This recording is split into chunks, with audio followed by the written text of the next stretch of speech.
Assalamualaikum warahmatullahi wabarakatuh. Nama saya Faizatur Rahmah, NIM E2019-1033. Saya dari kelas Perbankan Syariah 1. Nah, di sini saya akan mereview kembali video teman saya yaitu Vera Yulianti dengan 3 materi, yaitu tentang teori pendapatan nasional, perekonomian 4 sektor, serta uang dan kegunaannya. Nah, yang pertama adalah teori pendapatan nasional. Nah, teori pendapatan nasional adalah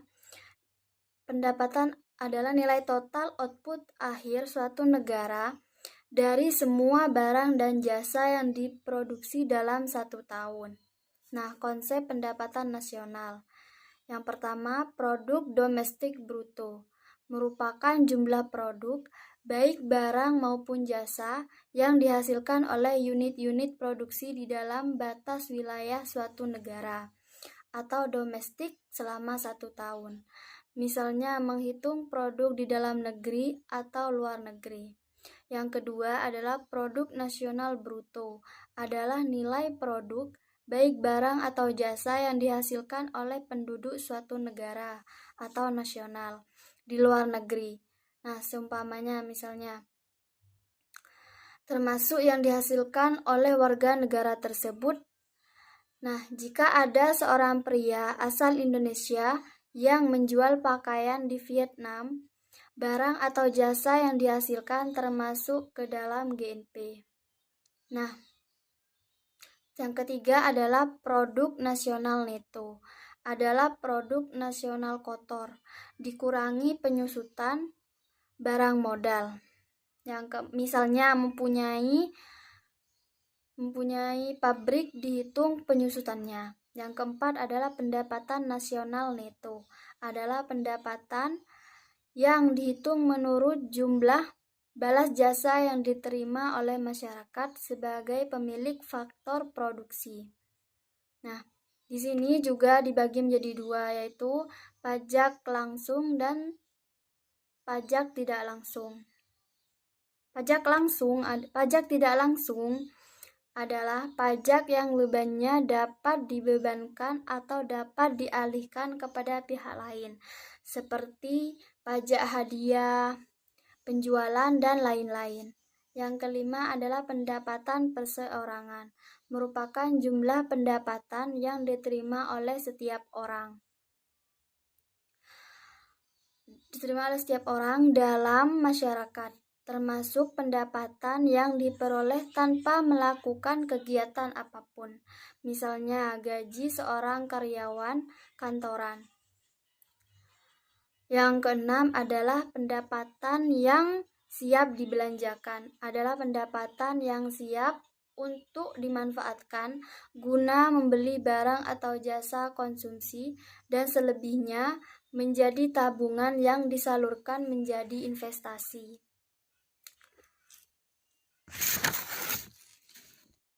Yang kedua adalah saya akan mereview perekonomian 4 sektor, yaitu perekonomian terbuka, di mana di situ ada rumah tangga, rumah produksi, negara, dan ada luar negeri. Maka kita akan memahami ekonomi terbuka lebih rinci. Apa sih ekonomi terbuka? Ekonomi terbuka adalah perekonomian suatu negara yang terlibat luas dalam perdagangan antar negara.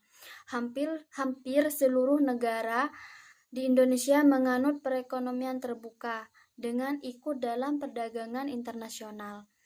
Dapat memacu ekonomi nasional karena akan memperluas pasar dan meningkatkan daya saing produksi dalam negeri. Berikut adalah konsekuensi dari perekonomian terbuka dari segi ekonomi makro, yaitu ekonomi terbuka berarti ada pasar keempat dalam proses perekonomian, yaitu pasar terbuka berarti adanya pasar luar negeri, mempunyai konsekuensi yang lebih lanjut terhadap pasar-pasar lainnya, khususnya ada konsekuensi penting yang menyangkut penyesuaian. Nah, pengertian yang ketiga yaitu permintaan agregat, di pasar barang. Jumlah uang yang beredar dari pasar barang, harga barang atau jasa. Faktor-faktor penentu ekspor. Yang pertama adalah apabila barang tersebut diperlukan negara lain dan merasa tidak dapat memproduksi barang tersebut, atau produksinya tidak dapat memenuhi keperluan dalam negeri. Yang kedua adalah mutu barang. Yang ketiga adalah cita rasa luar negeri terhadap barang yang diekspor.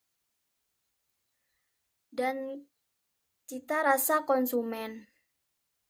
Nah, menurut mana Nabi Muhammad sebelum menjadi nabi sudah melakukan ekspor impor di antara jumlah di Yaman dan Suriah. Begitupun para sahabat melakukan ekspor impor.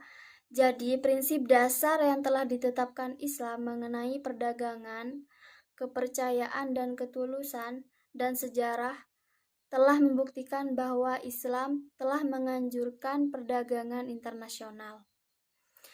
Nah, yang ketiga, di sini saya akan mereview kembali tentang uang dan kegunaannya. Nah, jenis-jenis uang menurut lembaga yang mengeluarkan yaitu uang kartal dan uang giral. Nah, uang kartal merupakan alat pembayaran yang sah dan wajib digunakan oleh masyarakat dalam melakukan kegiatan sehari-hari.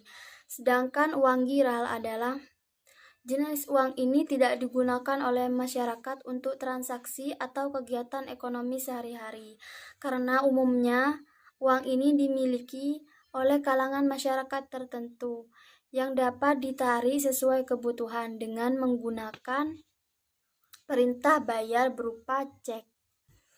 Nah, fungsi turunan uang adalah sebagai alat pembayaran transaksi yang sah, sebagai alat pembayaran utang, sebagai alat penimbun kekayaan, serta alat pemindah kekayaan dan alat pendorong kekayaan.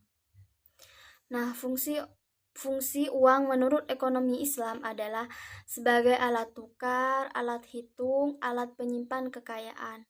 Nah, definisi uang sendiri adalah benda yang diterima masyarakat umum sebagai alat tukar dalam kegiatan ekonomi. Jenis-jenis uang menurut pembuatannya yaitu uang logam dan juga uang kertas. Nah, uang logam terbuat dari logam yang biasanya berupa emas atau perak, yang nilainya cenderung tinggi dan lebih stabil dibandingkan jenis logam lainnya.